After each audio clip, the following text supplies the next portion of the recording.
हम सभी ने अपनी जिंदगी में कभी ना कभी उस गट फीलिंग को जरूर महसूस किया है ना? वो अंदर की एक आवाज जो चीख चीख कर कहती है कि आसपास कुछ तो बहुत गलत है। पर होता क्या है, हम अक्सर उस आवाज को अनसुना कर देते हैं। हमें लगता है कि हम बिल्कुल सेफ हैं, खासतौर पर जब हम अपने दोस्तों या जानकार लोगों के बीच होते हैं। इस विश्लेषण की शुरुआत में ही इस छोटी सी साइकोलॉजिकल डिटेल को समझना बहुत जरूरी है, क्योंकि यही गट फीलिंग आगे चलकर इस पूरी रूह कपा देने वाली घटना के बिल्कुल केंद्र में आने वाली है। तो आज के इस विश्लेषण में हम एक ऐसी कहानी की गहराई में जाएंगे जिसने पूरे देश को हिलाकर रख दिया था। तमिलनाडु के पॉलिचाई का केस। एक बेहद बड़ा, बहुत ही सुनियोजित और खतरनाक एक्सटॉर्शन नेटवर्क जो सालों तक बिल्कुल रेडार के नीचे चलता रहा, बिना किसी को भनक लगे। आइए देखते हैं कि आखिर वहां चल क्या रहा था। शुरुआत करते हैं पहले हिस्से से, अ ड्रेडफुल राइड, एक खौफनाक सफर।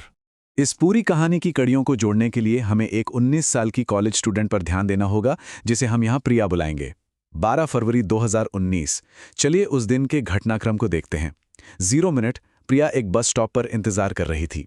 5 मिनट बाद सबारी राजन और थिरुनावुकारसु वहां गाड़ी लेकर आते हैं। अब ध्यान देने वाली बात यह है कि ये दोनों उसके दोस्त थे जिन पर वो भरोसा करती थी। यहां प्रिया को वही गट फीलिंग आई थी कि कुछ ठीक नहीं लग रहा, पर दोस्ती के भरोसे में वो गाड़ी में बैठ गई। 15 मिनट बाद गाड़ी अचानक रुकती है और सतीश और वसंत कुमार अंदर आ जाते हैं, और ठीक 20 मिनट पर उन 4 आदमियों के बीच अकेली फंसी प्रिया पर एक बेहद खौफनाक हमला शुरू हो जाता है। उन 4 आदमियों ने उसकी बेबस हालत का पूरा फायदा उठाया। उसको बुरी तरह से असॉल्ट किया गया, यहां तक कि उसकी सोने की चेन छीन ली गई।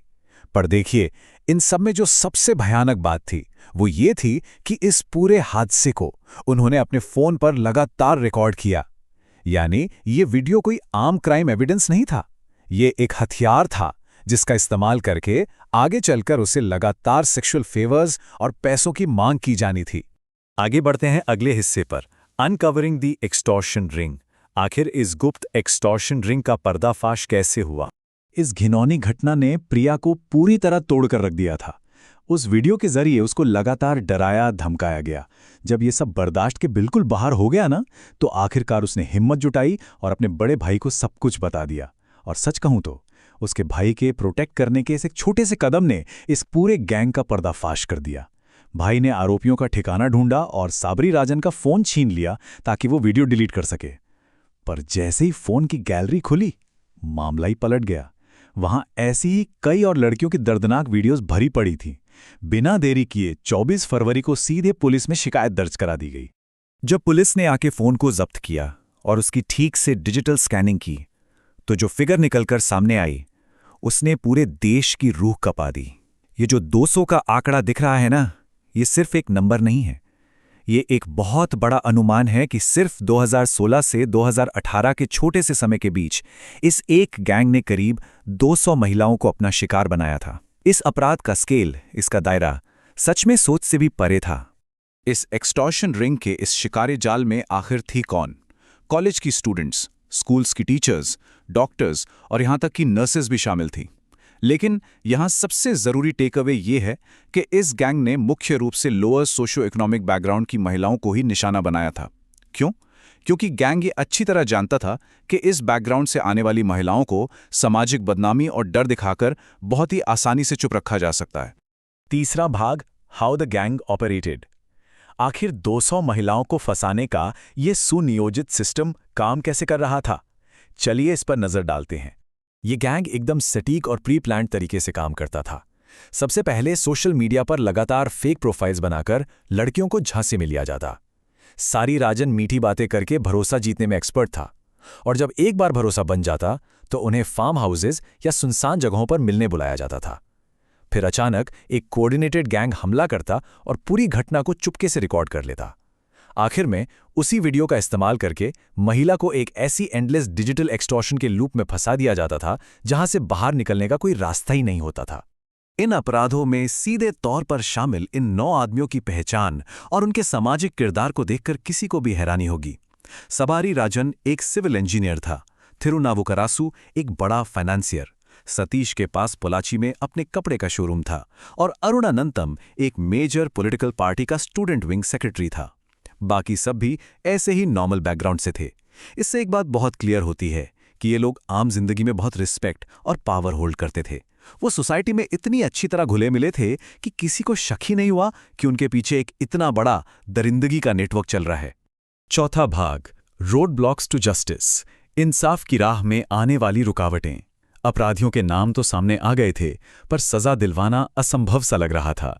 दो सबसे बड़ी रुकावटें एकदम आमने सामने थी। एक तरफ थी विक्टिम हेजिटेशन, समाज के डर, इज्जत चली जाने और विक्टिम ब्लेमिंग की वजह से 200 में से ज्यादातर महिलाएं गवाही देने आगे ही नहीं आना चाहती थीं। और सच्ची बात तो यह है कि उनका डर पूरी तरह से जायज था। दूसरी तरफ देखिए, उस वक्त का एक बड़ा मीडिया मिसहैप।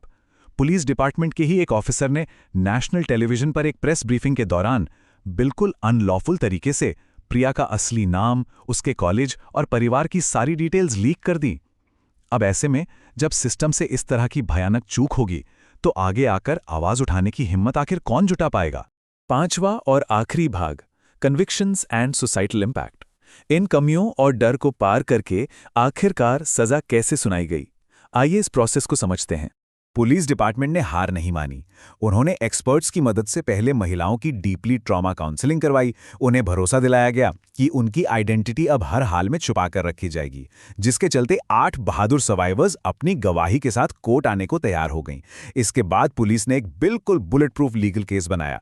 लगभग 400 इलेक्ट्रॉनिक एविडेंस कोर्ट में पेश किए गए, जिनमें चैट्स और असॉल्ट की क्लियर वीडियोज थीं, उसके साथ ही 200 फिजिकल डॉक्यूमेंट्स। उन 8 बहादुर सर्वाइवर्स की ऑन रिकॉर्ड सटीक टेस्टिमनीज और साथ ही 48 ऐसे विटनेसेस जो अपने बयान से बिल्कुल पीछे नहीं हटे। ये डिटेल्स साफ दिखाती हैं कि डिफेंस के पास बचने का अब कोई रास्ता ही नहीं बचा था। इंसाफ के सफर की लंबाई एक बहुत कड़े संघर्ष को दर्शाती है। फरवरी 2019 में पहले बार केस दर्ज हुआ और शुरुआती अरेस्ट किए गए। उसके बाद कोयम्बटूर की एक अदालत में पूरे 6 साल तक लगातार लंबी कानूनी लड़ाई चली। हर दिन एविडेंस पर बहस हुई, पर आखिरकार इतने लंबे इंतजार के बाद 13 मई 2025 को इंसाफ पूरी तरह से जीता, जब कोर्ट ने सभी 9 आरोपियों को आजीवन कारावास यानी उम्र कैद की सजा सुना दी। इस चर्चा के एंड में हम सबके सामने एक बहुत ही गहरा और चुभने वाला सवाल है। जब तक हमारा समाज इन भयानक अपराधों के लिए महिलाओं को, उनके कपड़ों को या उनके आचरण को दोष देता रहेगा और उन्हें ही शेम करता रहेगा, तब तक न जाने कितनी और ऐसी सर्वाइवर्स होंगी जो डर और बदनामी के मारे आगे नहीं आएंगी। पोलाची के इस मैसिव एक्सटॉर्शन रिंग ने यह साबित कर दिया है कि बात सिर्फ उन मुजरिमों के दुष्कर्म की नहीं थी, बल्कि उस सामाजिक सोच की भी थी जो अपनी ऐसी बातों से मुजरिमों को अंधेरे में छुपकर ऑपरेट करने की एक सेफ जगह देती है। ये सच में हम सबके लिए एक बहुत ही गहन विचार करने का विषय है।